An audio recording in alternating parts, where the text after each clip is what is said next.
చూడండి ఫ్రంట్ పార్ట్‌లో neck design చేసుకోవడానికి నెక్‌కి ఇలా క్యాన్వాస్ పేపర్ అయితే తీసుకొని అటు 3 ఇంచెస్ పెట్టుకున్నాను. ఇటు కూడా 3 ఇంచెస్‌కి అయితే మార్కింగ్ వి షేప్ లాగా మార్కింగ్ పెట్టేసుకున్న తర్వాత 1 ఇంచ్ పైకి పెట్టుకున్నానండి. ఎందుకంటే అలా చిన్నగా కర్వ్ లాగా ఇచ్చేస్తున్నాను. వి షేప్సే ఇస్తున్నాను. దీనికి కూడా టెంపుల్ డిజైన్ లాగా.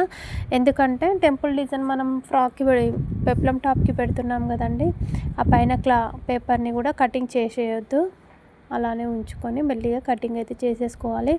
ఈ లైన్స్ ఒక్కొక్కటి హాఫ్ ఇంచ్ కన్నా కొంచెం ఎక్కువ పెట్టేసుకున్నానండి. నేను మెజర్మెంట్స్ ప్రకారమే పెట్టుకున్నాను. చూడండి మనకైతే ఇది ఇలా వచ్చింది. దాన్ని మిడిల్లో పెట్టేసుకోవాలి. మిడిల్లో పెట్టేసుకొని పైన నేను అటు ఇటు కట్ మార్క్ ఇచ్చుకున్నాను కదా, ఆ కట్ మార్క్ను కలుపుకుంటూ మనమైతే స్టిచ్ చేసుకోవాలి. ఆ క్యాన్వాస్ పేపర్ని ఐరన్ చేసేసుకున్నాను.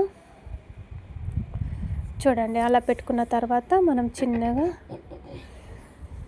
అటు ఇటు నీడిల్ని జరుపుకుంటూ చిన్న చిన్నగా స్టిచ్చెస్ వేసుకుంటూ నెమ్మదిగా ఆ టర్నింగ్స్ దగ్గర అయితే నెమ్మదిగా స్టిచ్ చేయాలండి. అలా చేస్తేనే మనకు డిజైన్ అనేది అంత నీట్గా పర్ఫెక్ట్గా వస్తుంది. లేకపోతే క్రాస్ వచ్చేస్తుంది, ముడతలు ముడతలుగా వస్తుందండి, నీట్గా రాదు.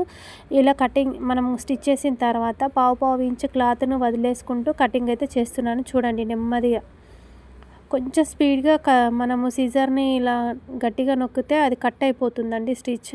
అలా కాకుండా పావు ఇంచ్ మాత్రమే కటింగ్ అయితే చేసేసుకున్నాను. అలా చేసిన తర్వాత మూలల దగ్గర చిన్న చిన్న కట్స్ పెట్టుకోవాలి. మనం వేసిన స్టిచ్కి కట్ కాకుండా చూసుకోండి జాగ్రత్తగా. అలా వేసిన తర్వాత వేలుతో బయటకు నొక్కినట్లుగా పెట్టాలి క్లాత్. చూడండి అలా బయటకు నొక్కినట్లుగా వస్తుంది. నేను టెంపుల్ ఎక్కువ డీప్ ఇవ్వలేదు కదండి, అందుకే చిన్న చిన్న టెంపుల్ లాగా వచ్చేస్తున్నాయి చూడండి.